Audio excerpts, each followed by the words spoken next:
Dans un instant sur France 2, le président de la République présentera son projet de réforme du système judiciaire en France. Algérie, c'est l'hécatombe. Les terroristes profitent de la période du Ramadan pour redoubler de violence. Une cinquantaine de morts hier dans un seul attentat. Crédit foncier de France, 4e jour d'occupation et la nomination d'un conciliateur cet après-midi.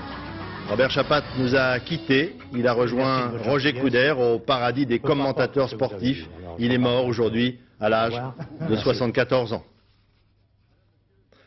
Madame, Monsieur, bonsoir. Avant de développer ces titres dans un instant, à 20 h précises, le président de la République va donc prononcer une allocution télévisée dans laquelle il va préciser son projet de réforme de la justice en France. Jacques Chirac s'est déjà exprimé sur ce thème depuis les débuts de l'année avec deux préoccupations principales. Couper le lien entre justice et pouvoir politique et renforcer la présomption d'innocence pour tous les accusés. Explication, Dominique Verdeillan.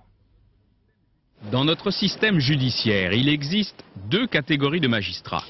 Ceux que l'on appelle les juges du siège, comme ici dans une cour d'assises. C'est assis qu'ils rendent leur jugement, rendent la justice. Et puis, il y a les magistrats du parquet. Parquet parce qu'à l'audience, ils interviennent debout. Ce sont les procureurs. Ils engagent les poursuites, accusent, demandent au nom de la société l'application de la loi. Hiérarchiquement, les procureurs dépendent du ministère de la Justice. Actuellement, les instructions du garde des Sceaux doivent être écrites et versées au dossier, mais à l'audience pour les procureurs, la parole est libre. Le cordon ombilical coupé entre le ministère et le parquet, c'est tout un pan de l'institution judiciaire qu'il faudra reconsidérer. Sa légitimité, mais aussi son contrôle. Actuellement, les procureurs sont nommés soit en Conseil des ministres, soit par le garde des Sceaux, avec avis consultatif du Conseil supérieur de la magistrature. Deuxième volet, la présomption d'innocence. Corollaire du secret de l'instruction, elle est définie par un seul texte du Code civil. Il permet à toute personne présentée par la presse comme coupable, alors qu'elle n'a pas encore été jugée, de demander réparation. Un texte, en fait, peu utilisé par les intéressés. Renforcer la présomption d'innocence n'est pas un vœu nouveau de la part des politiques. Les amendements proposés jusqu'à présent n'ont pas abouti. Certains magistrats, certains politiques préconisent de poursuivre encore plus les journaux pour violation du secret de l'instruction. La peine est de 1 an de prison et 100 000 francs d'amende. La mission des sages de la commission n'est pas facile. Ils devront concilier présomption d'innocence et droit à l'information. Voilà donc pour l'exposé des faits qui vont vous permettre de mieux comprendre dans un instant l'allocution du président de la République, M. Jacques Chirac. Arlette Chabot, on s'attendait à ce que le président agisse très vite dans ce domaine. Il en avait parlé dès le début de l'année. Oui, il avait même parlé avant la fin de l'année 96. Lors d'une émission de télévision, il avait annoncé effectivement qu'il avait l'intention de lancer cette réflexion, comme le rappelait Dominique Verdeillan, en fait sur 3 points. Il y a le lien donc entre le parquet et le ministère de la Justice.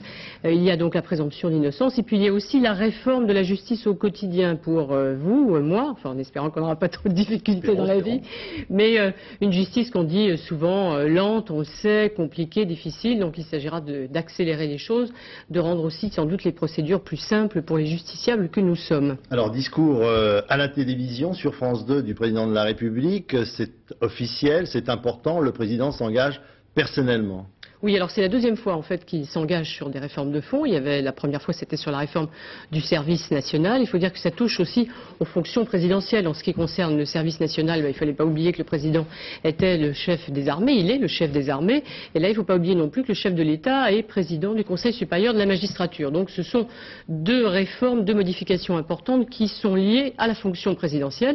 Et puis ce sont aussi des réformes qu'il a décidé, Jacques Chirac, personnellement, même si ça grince un peu dans sa majorité et que des personnalités, et non des moindres, disent qu'ils ne sont pas tout à fait d'accord. Alors, discours, le président change de méthode. Récemment, c'était l'interview. Pourquoi cette décision, le côté solennel? Parce que justement, ce sont des réformes extrêmement importantes liées à la fonction présidentielle. Et donc, encore une fois, on peut rapprocher cette démarche de celle qu'il avait conduit à annoncer aussi de cette façon la réforme du service militaire, la réforme de nos armées. Alors, c'est un engagement du chef de l'État sur un sujet très difficile, car il est difficile effectivement de faire croire aux Français qu'il n'y aura plus de lien entre le pouvoir politique et la justice. C'est ce qu'avait expliqué le président dès le 12 décembre. Il s'agit au fond en coupant le lien, ou en tout cas en modifiant le lien, ce sera la commission de décider de faire lever le soupçon qui de toute façon interviendrait sur donc les pressions que ferait jouer le garde des Sceaux sur les magistrats. Merci Arlette. Nous écoutons donc maintenant le président de la République, Monsieur Jacques Chirac.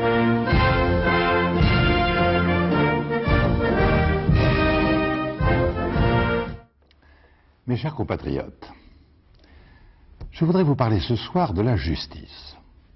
C'est une mission essentielle de l'État et le président de la République a, vous le savez, dans ce domaine, des responsabilités particulières. La façon dont la justice est rendue, la façon dont elle est vécue par les citoyens est au cœur de la démocratie. Il n'y a pas d'état de droit, il n'y a pas de vertu républicaine sans une bonne justice. Or, la situation n'est pas satisfaisante. Et les Français le ressentent directement dans leur vie quotidienne. Des soupçons demeurent sur l'indépendance des magistrats à l'égard du pouvoir politique. Des droits fondamentaux de la personne humaine sont parfois ignorés. Le nombre des procès ne cesse d'augmenter, alors que les moyens pour y faire face n'ont pas suffisamment évolué. La justice est en quelque sorte menacée d'asphyxie. Le temps est venu de se fixer une grande ambition pour notre justice. Refonder les principes sur lesquels elle repose, moderniser ses moyens et les adapter à notre temps. Je veux mener à bien cette grande réforme pendant ce septennat. S'agissant d'abord des grands principes, j'installerai demain, en présence du Premier ministre et du garde des Sceaux, la commission qui sera chargée de conduire, en toute liberté, une réflexion et de faire des propositions. Placée sous la présidence du premier président de la Cour de cassation, premier magistrat de France, est composée de professionnels du droit, magistrats et avocats, mais aussi de personnalités universitaires et journalistes ayant apporté une contribution dans la réflexion sur l'œuvre de justice. Elle devra répondre à 3 préoccupations qui sont d'ailleurs indissociables.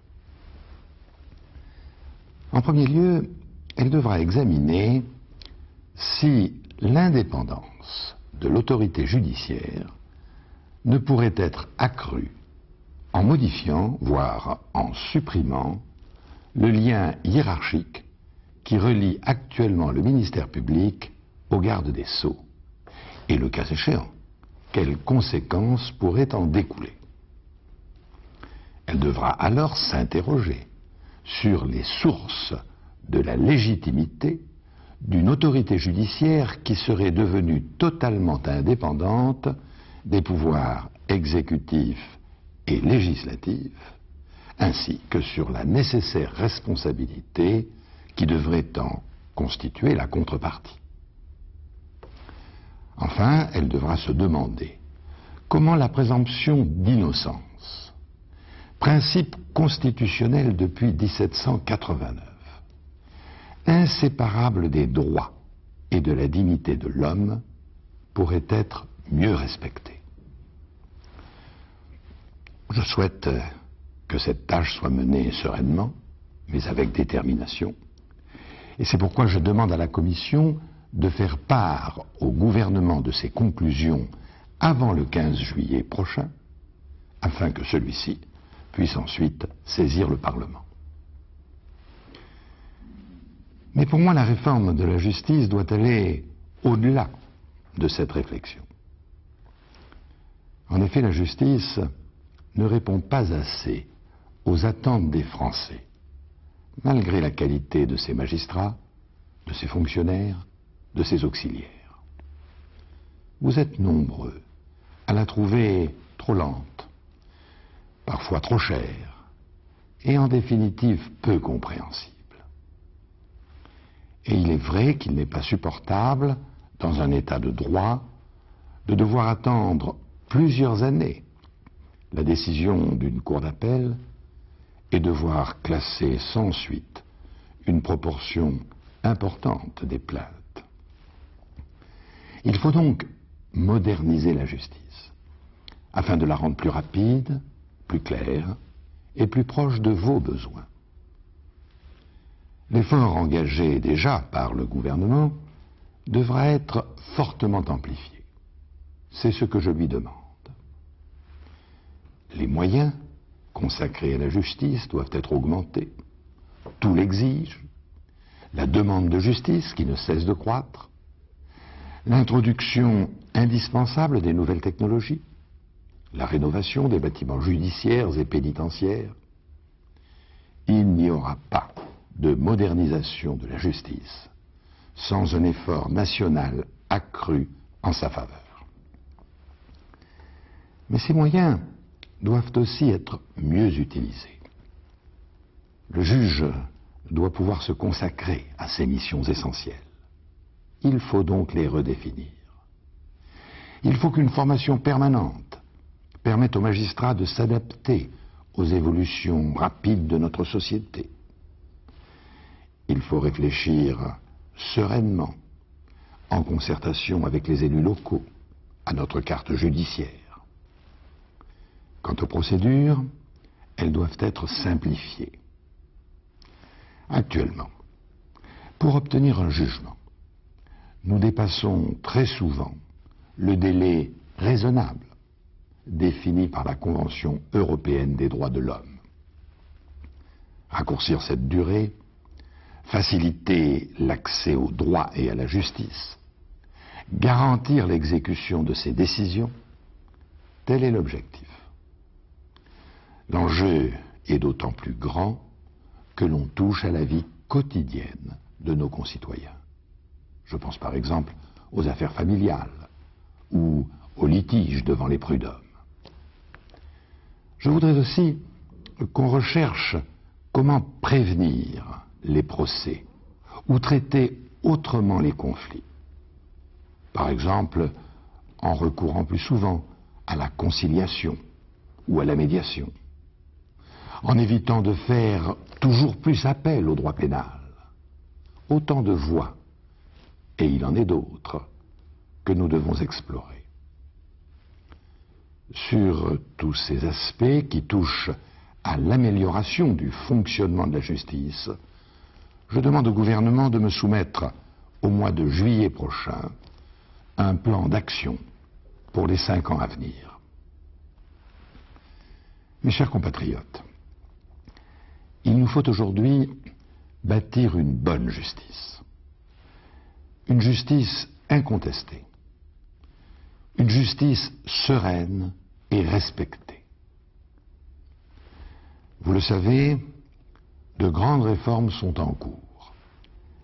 La modernisation de notre défense, la sauvegarde de notre protection sociale, la réforme de l'État, l'adaptation de notre système éducatif et maintenant la réforme de la justice. C'est ainsi qu'ensemble, nous préparons notre pays au défi de l'an 2000.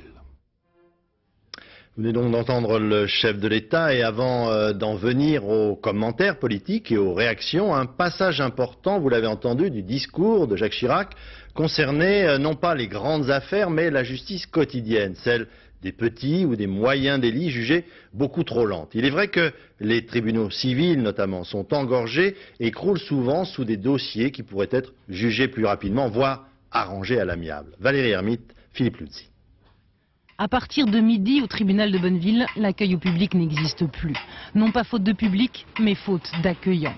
Pendant de longs mois, voici ce que l'on vous répondait au téléphone lorsque vous tentiez de joindre le tribunal. Bonjour. Le tribunal de grande instance de Bonneville connaît actuellement une pénurie de 30% de son effectif de fonctionnaires qui ne permet plus d'assurer normalement l'accueil téléphonique. Depuis, le tribunal s'est doté d'une boîte vocale, mais les problèmes de fond demeurent. 7 postes de greffiers sur 27 sont vacants depuis 2 ans. Une juridiction touchée comme d'autres par le manque de moyens. Du personnel non remplacé, ce sont aussi des jugements qui traînent, une justice plus lente. Allô? Non, oui, il est normal que vous n'ayez pas eu le jugement puisqu'à l'heure actuelle, il n'est pas tapé. Hein. Oui, je sais bien qu'il date du mois de juin, mais il y a 1 an de retard pratiquement.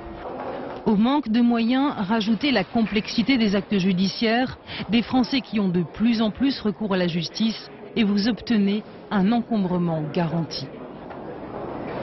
Dans certaines cours d'appel, on peut espérer 2 ans, même plus de 2 années pour qu'une affaire soit jugée. Ça revient à dire, en première instance, parfois 15 mois, devant la cour 24 mois, une affaire peut prendre 40 mois, plus de 40 mois, c'est-à-dire plus de 3 ans avant de connaître un sort, c'est-à-dire un sort efficace pour les justiciables d'une décision exécutoire. Il y a 15 jours, Jacques Toubon s'est fait remettre un rapport en vue d'améliorer la justice civile. 36 propositions du magistrat Coulon pour rendre la justice au quotidien plus rapide et plus efficace, en favorisant notamment le règlement des conflits en dehors de tout procès. Le président l'a annoncé, il installera donc demain la commission chargée de cette réforme de la justice. À sa tête, le premier magistrat de France, Pierre Truche, c'est officiel, président de la Cour de cassation. Cette commission qui doit rendre ses conclusions à la fin du mois de juillet est composée de professionnels, magistrats, avocats, mais aussi de philosophes ou encore de journalistes. À noter que demain, l'Assemblée nationale entame parallèlement l'étude du projet de réforme des cours d'assises avec notamment l'introduction de la notion d'appel. Les hommes politiques n'agissent jamais au hasard. Il est donc important d'essayer de comprendre, Arlette Chabot, pourquoi le président est intervenu sur ce sujet et en ce moment. Eh bien, je dirais que ce grand chantier de la justice, au fond, obéit d'abord à un principe de réalité. Les gouvernements ont compris qu'ils ne pourraient plus bloquer les affaires sensibles et que même s'ils décidaient de laisser toute liberté aux magistrats, pèserait toujours, au fond, sur le garde des Sceaux le soupçon de l'intervention, d'où l'idée de sortir de ce marécage par le haut et de réfléchir à la réforme du lien entre le parquet et le ministère. Une réforme toujours promise par les hommes politiques quand ils sont dans l'opposition et toujours différée quand ils sont au pouvoir. Alors cette réforme est aussi une réforme équilibrée puisqu'à côté du renforcement de l'indépendance des magistrats par rapport au ministère est lancée la réflexion sur le respect de la présomption d'innocence, justifiée elle aussi par la mise en cause, la citation de noms célèbres dans les affaires. Et elle conduira évidemment à s'interroger sur le rôle de la presse en général, du secret de l'instruction en particulier. Réforme équilibrée encore, puisqu'on sait, à côté de ces réformes qui touchent le monde politico-médiatique, selon l'expression du président de la République, il y a, on vient d'en parler, la réforme de la justice au quotidien. Alors cette tâche de réformer le quotidien revient au gouvernement. Alain Juppé a pour charge de mettre au point un plan pour 5 ans. Ça correspond à la durée du mandat présidentiel. Il y aura sans doute aussi peut-être une augmentation du budget de la justice. Quant aux réformes de fond, eh bien elles sont confiées à une commission pluraliste, vous l'avez dit, dirigée par le plus haut magistrat de France, M. Pierre Truche. Alors, si l'organisation de la justice est mise en cause, eh bien, on débouchera forcément sur une réforme de la Constitution, par voie parlementaire ou par voie référendaire. En tout cas, ce soir, Jacques Chirac a voulu dire 2 choses. D'abord que les réformes, toutes les réformes continuent. Et puis, en ce qui concerne la justice, le président de la République souhaite lui rendre ce qui lui manque le plus, c'est-à-dire les moyens et puis la sérénité. Merci Arlette. Nous reviendrons bien sûr en fin de journal sur cette allocution du président de la République avec notamment quelques réactions de professionnels ou encore d'hommes politiques. L'autre grand titre de l'actualité, c'est l'Algérie. La période du Ramadan 1997 restera à jamais marquée par le sceau de la terreur dans ce pays. Les attentats attribués aux intégristes armés se succèdent quotidiennement. Hier encore, pour la seule journée d'hier, 23 morts dans un quartier populaire d'Alger par l'explosion d'une voiture piégée. Et dans la région de Médéa, un massacre de villageois qui a fait 48 morts dans la nuit de samedi et dimanche. En tout, près de 80 morts pour ce seul week-end. Et le gouvernement parle de terrorisme résiduel alors que la population n'en peut plus. Nos envoyés spéciaux, Thierry Tulier, Bruno Girondeau, rentrent d'Alger. C'était la voiture piégée. L'explosion, d'après les témoins, a été terrible. La rue était bondée, la prière venait de se terminer. La foule de Bellecour, un quartier populaire d'Alger, s'apprêtait à sortir. Les cafés sont nombreux par ici. Quelques minutes après l'attentat, un photographe arrive sur les lieux. Au milieu de la panique, il saisit ces quelques clichés. Il y a 23 morts et 60 blessés, bilan officiel. Ce matin, Bellecour est encore sous le choc. Premier témoignage d'une habitante du quartier. D'un coup, un volcan. Vous avez reçu le plafond sur la tête? Sur la tête, oui. Le reste du temps, malgré la peur, malgré la lassitude, Alger renvoie l'image de n'importe quelle capitale. Curieuse apparence d'une vie normale, comme dans la rue d'Idouche Mourad, une des artères les plus fréquentées. Un symbole qu'un attentat à la voiture piégée a frappé il y a 15 jours. Officiellement, 14 personnes sont mortes et plus de 100 ont été blessées. Et aujourd'hui, ces brasseries, ces immeubles en portent encore les stigmates. À 2 pas du lieu de l'explosion, il y a un lycée devant lequel les jeunes aiment se retrouver. Les habitudes ont vite repris le dessus. Ils se sont réappropriés leur territoire, la rue. On garde toujours l'espoir. Vous avez l'espoir, vous? Oui, nous gardons toujours l'espoir parce que... On ne baisse pas les bras. Plus loin, un antiquaire a entendu l'explosion. Lui a connu les attentats de l'OAS pendant la guerre d'Algérie. À l'époque aussi, la vie continuait, vaille que vaille. Mais j'ai 61 ans, j'ai vécu la guerre d'indépendance. J'étais là, j'ai vécu. Nous vivons exactement la même situation. Il y a eu des attentats ici.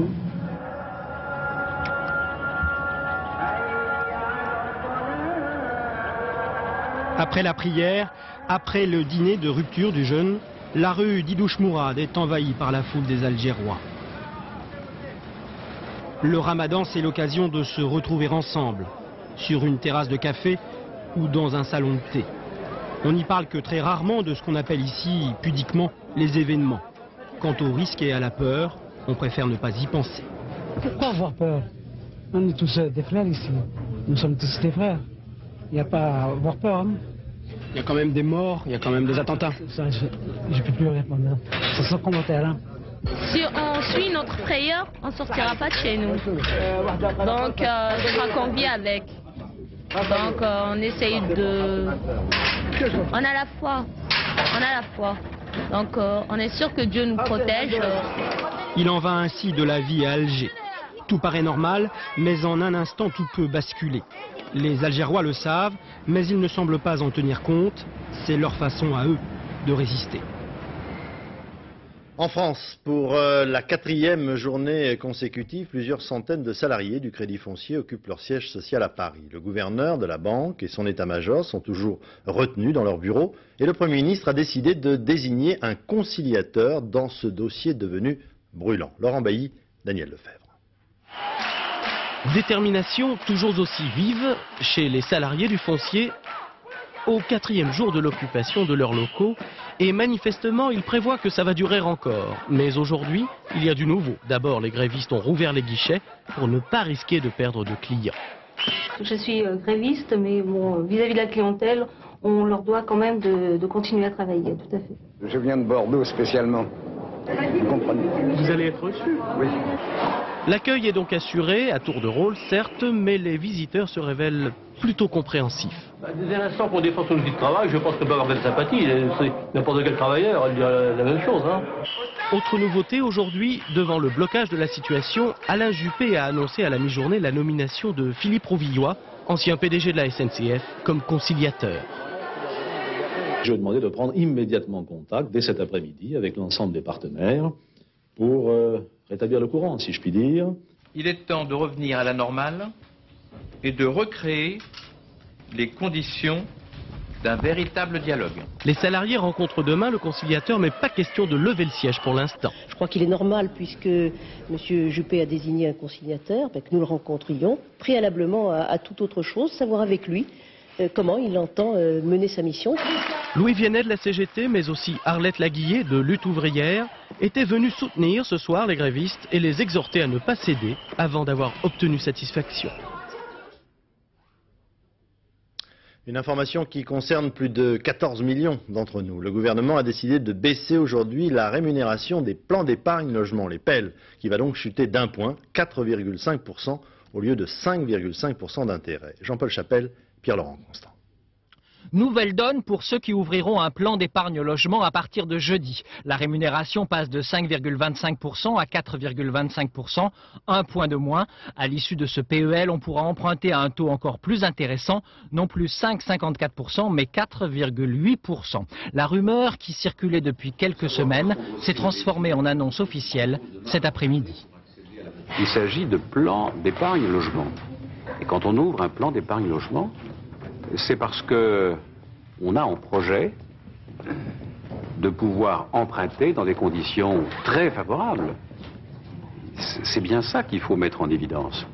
En effet, depuis un an, le plan d'épargne logement a connu un succès qui dépasse l'intérêt des Français pour l'investissement immobilier. À 5,25%, le taux du PEL a transformé ce produit en un placement chouchou pour plus de 14 millions de Français. Les 2/3 n'ont pas de projet immobilier, mais profitent du taux garanti par l'État, le plus élevé du marché. Un taux inchangé pour les plans déjà ouverts. Les petits malins ont encore jusqu'à jeudi prochain pour ouvrir un plan d'épargne logement aux conditions antérieures, un plan qui peut être souscrit pour chaque Français, y compris les enfants. Le 18 novembre dernier, souvenez-vous, un incendie sur un convoi de poids lourds allait interrompre pendant plusieurs semaines le trafic dans le tunnel sous la Manche. Aujourd'hui, les trains de passagers circulent à nouveau, mais le trafic poids lourds est toujours interrompu. Normalement, il doit être rétabli à la fin du mois de mars et le chantier qui a commencé aujourd'hui, lundi, définitivement terminé à la mi-mai. Patrice Pellet, Michel Levasseur, reportage. Le tunnel sous la Manche a toujours son aspect désolé d'après-catastrophe, mais les premiers travaux de consolidation ont déjà commencé. Pour éviter l'effondrement de la voûte, sur 53 mètres, à l'endroit le plus critique, des voussoirs métalliques provisoires soutiennent désormais le plafond du tunnel. Ici, à la verticale des 3 derniers wagons, l'incroyable puissance des flammes a rongé le béton sur 30 cm d'épaisseur. Dans cette zone ici, nous remettons du béton projeté. Cet ensemble est réparé avec du béton projeté fibré. Et cette zone-là, ça va ressembler à ce voussoir ici, cette planche d'essai. D'énormes problèmes techniques se posent. À certains endroits, il faudra même entièrement refaire le tunnel, remplacer tous les voussoirs. Mais en plus du béton pour la voûte, il restera énormément de choses à faire. Repositionner tout le système électrique qui a brûlé, qui est parti en fumée. Les caténaires, par exemple, qui alimentent les motrices. Et surtout refaire la voie dont les rails, regardez, se sont dilatés. Le prix des travaux est estimé ce soir à 300 millions de francs, près de 30 milliards de centimes. À partir de demain, une armée d'ouvriers investira le tunnel. Tout doit être terminé dans 4 mois.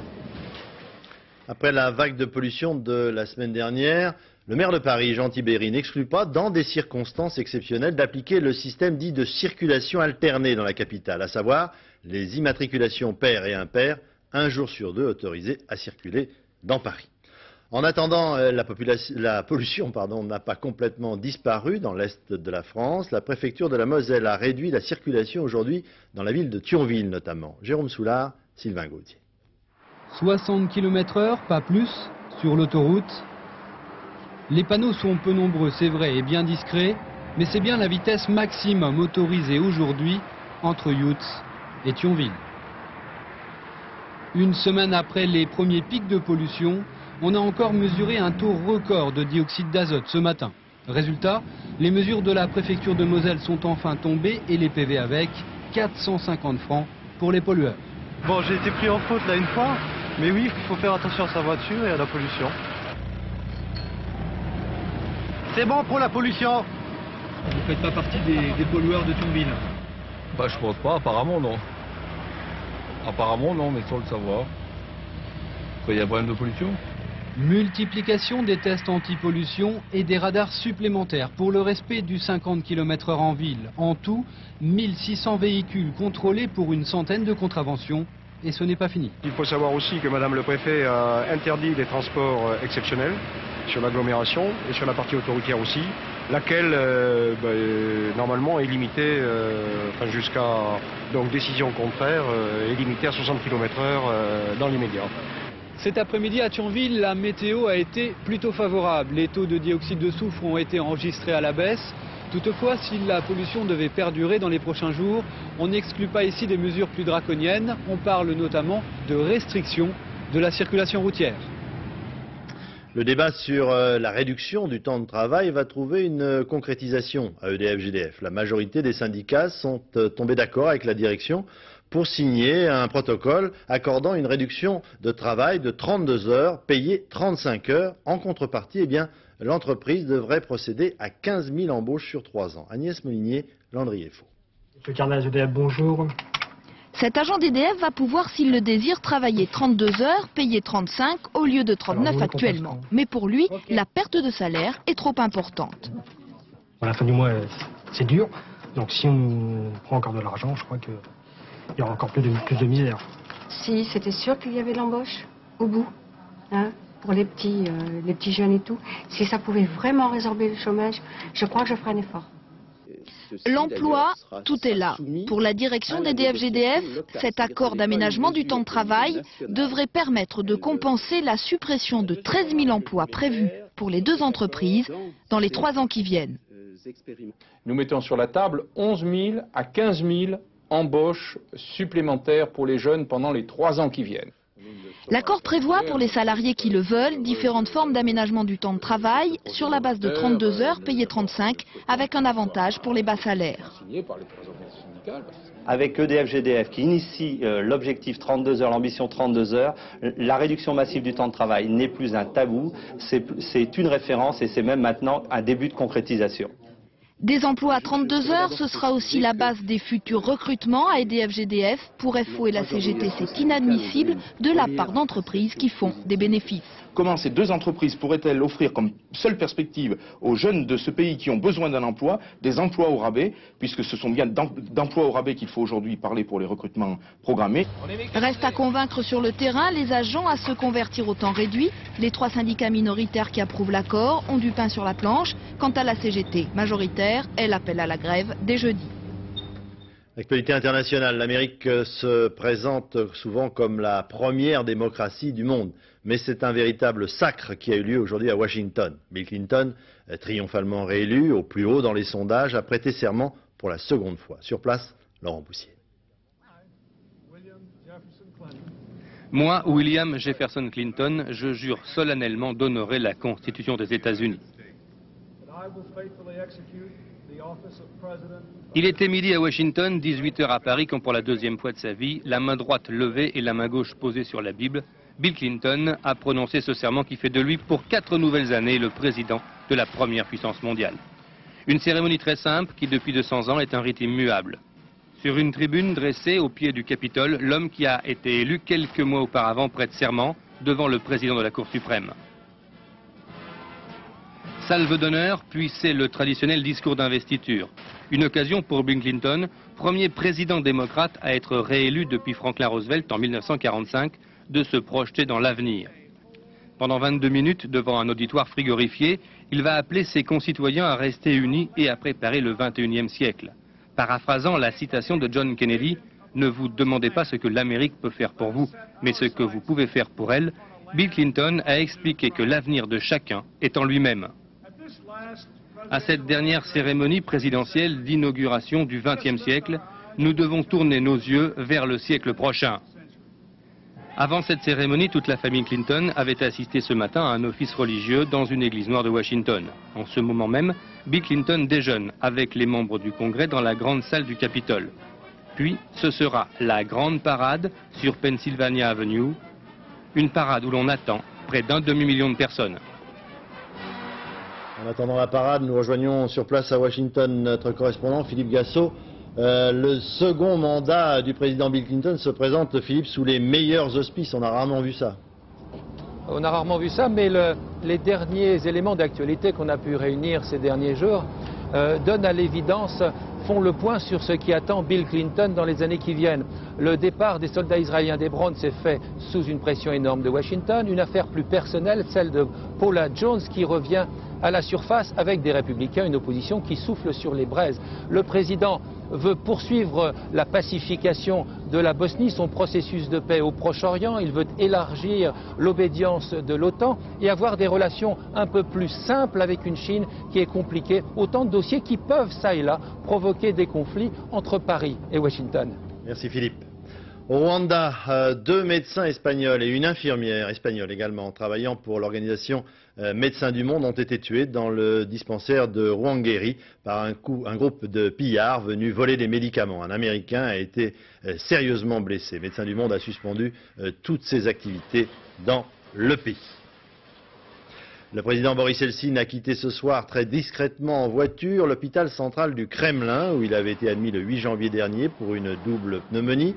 Il ne réintègre pas directement son bureau présidentiel, il part se reposer quelque part dans la région de Moscou.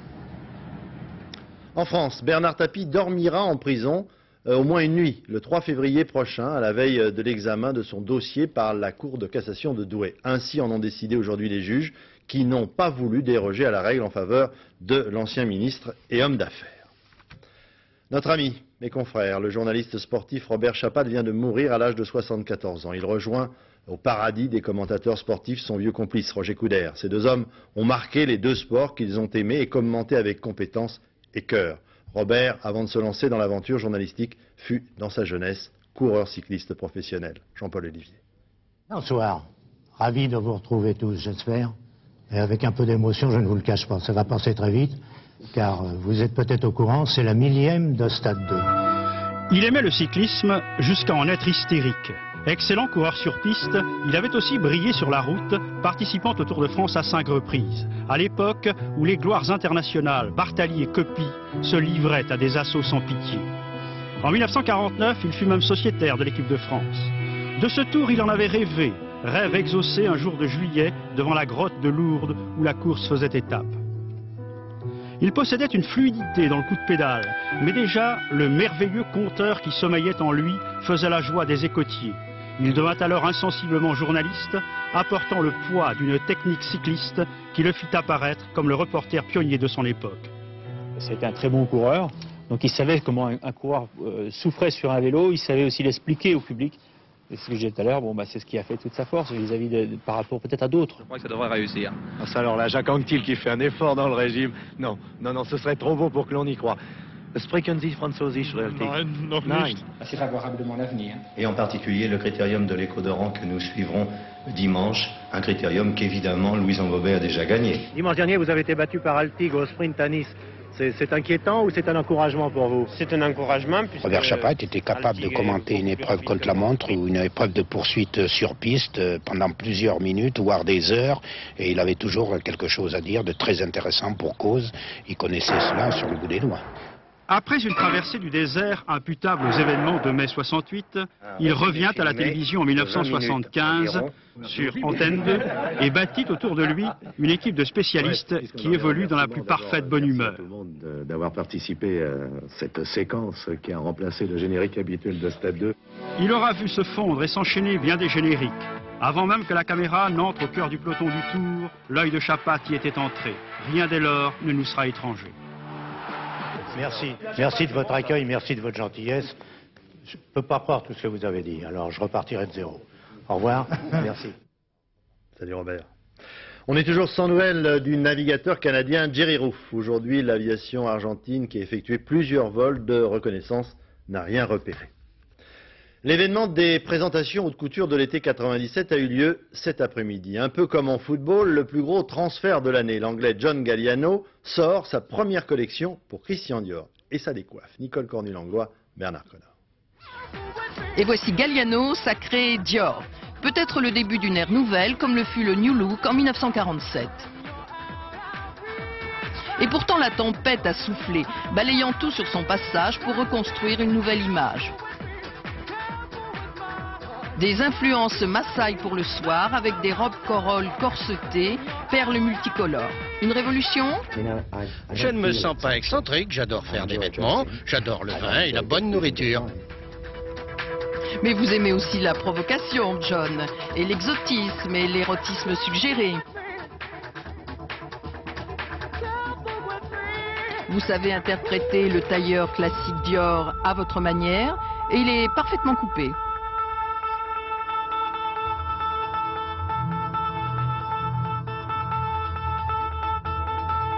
Monsieur Dior, il a laissé beaucoup de sans-10.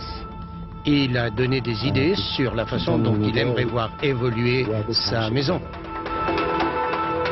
C'est ainsi que le célèbre petit tailleur Pied-de-Poule Dior est réactualisé. Plus moderne, la veste ajustée est en dentelle de cuir blanc rebrodé. Corps féminin magnifié le soir. La robe sirène accentue la chute de rein avec un faux cul pailleté ou ce voile de dentelle noire rebroté de jais. En hommage aux femmes de Christian Dior, Galliano peut même devenir romantique. Si vous nous suivez, ce dont je ne doute pas attentivement tous les soirs, samedi soir, vous avez aperçu dans le défilé de Jean-Paul Gaultier un splendide mannequin, Carmen. Et puisqu'elle l'avoue elle-même, je peux bien vous donner son âge, 66 ans. Elle travaille sans interruption depuis 50 ans pour les plus grands couturiers. Sophie Mézel, Frédéric Delarue. Carrière unique que celle de Carmen. Star des podiums et sur papier glacé, elle travaille avec les plus grands noms de la mode depuis 1945. Quand Salvador Dali la découvre, elle n'a que 14 ans. La jeune américaine d'origine italo-hongroise se destine alors à devenir ballerine. Elle a été l'égérie d'illustres photographes de Cecil Beaton à Irving Penn. Aujourd'hui, Carmen est plus que jamais sollicitée par les créateurs. À 66 ans, je représente une catégorie importante de la population. Je pense que les créateurs ont besoin de moi, comme j'ai besoin d'eux, parce qu'ils m'aident à me transformer, à réinventer l'image que je veux donner au fur et à mesure que je vieillis. Carmen n'a interrompu ses séances de pause que quelques années, le temps d'élever sa fille, 44 ans, psychanalyste à Los Angeles. Dans les coulisses du défilé Gautier, elle parle des secrets de sa grâce, rien que de très simple. Je profite de tout ce que la vie peut m'offrir. Tout est question d'équilibre. Si je mange trop un jour, je n'aurai pas faim le lendemain. J'ai une bonne santé. Après un dernier défilé, mercredi, avec Thierry Mugler, elle repartira pour New York. De nouveaux contrats l'y attendent. Éternellement jeune, lui aussi, James Bond débarque dans les Pyrénées pour le tournage du prochain épisode du célèbre agent secret de Sa Gracieuse Majesté. Les producteurs n'ont pas lésiné sur les moyens, ils ont investi le village de Péragude qu'ils ont situé pour les besoins du film quelque part en Afghanistan. Jacques Cardoz, Bernie Merriot. L'endroit n'a plus rien d'une station de ski. Depuis ce matin, Péragude vit à l'heure du cinéma. Nom de code, James Bond numéro 18. La première scène se passe à 7000 mètres d'altitude en Afghanistan, sur une base russe. Et comme à James Bond, nul est impossible, ce sont les habitants de la région de Luchon qui jouent indifféremment le soldat afghan ou le garde du corps russe. Moi j'ai une école de parapente. Ici, dans la vallée, là c'est l'école pyrénéenne de vol libre. Et on m'a indiqué qu'il y avait un casting sur le film. Et je me suis présenté parce que pour moi c'est une période naturellement de peu d'activité. Je suis un peu le troubadour de la station. Et j'ai ouï dire qu'on cherchait des figurants pour un film de James Bond. Et tout le monde est sympa et bonne ambiance, quoi. Parce que les journées passent, pourtant on arrive quand même là le matin à 7 h. On irait jusqu'à 6 h du soir, mais ça se passe, quoi, tranquille. Mais les figurants n'auront pas la chance de côtoyer James Bond. Pierce Brosnan, alias 007, est absent. Seules ses doublures tourneront les 4 premières minutes du film. Un film dont le scénario reste encore mystérieux. C'est une sorte de marché aux armes pour les terroristes. C'est la séquence pré-générique, c'est plein d'explosions, comme d'habitude. Nous n'avions pas encore tourné dans les Pyrénées. C'est superbe. Les gens sont très accueillants. Il y a tout ce qu'il nous faut. On aurait seulement aimé un peu plus de neige.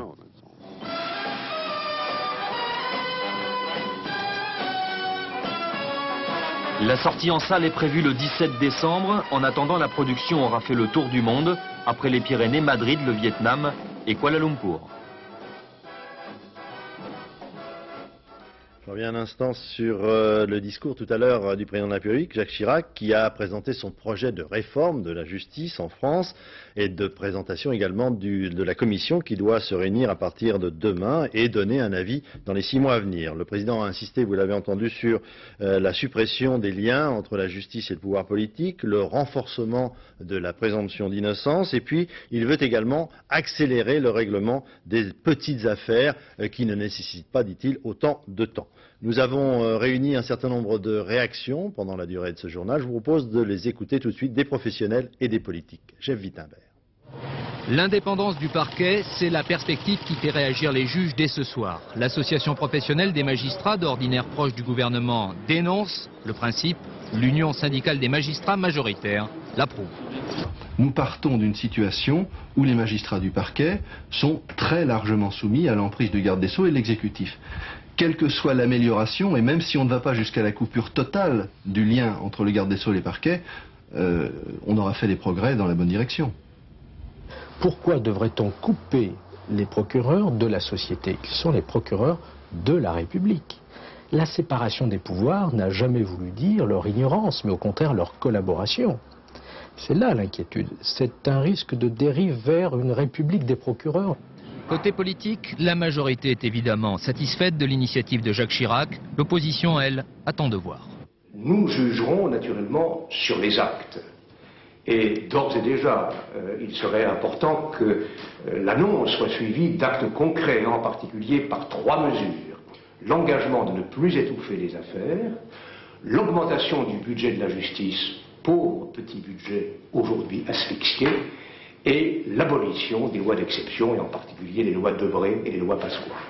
Je crois que c'est donc une très grande réforme que le président de la République a annoncée ce soir, une réforme à la dimension de son septennat, un peu comme il l'avait fait l'année dernière lorsqu'il a annoncé la réforme de notre appareil de défense et du service militaire. La commission s'installe demain, le débat sur la justice commence, il sera clos en juillet prochain. Voilà, après ces réactions, ce journal est terminé. Je vous souhaite une excellente soirée. À demain. Bonsoir.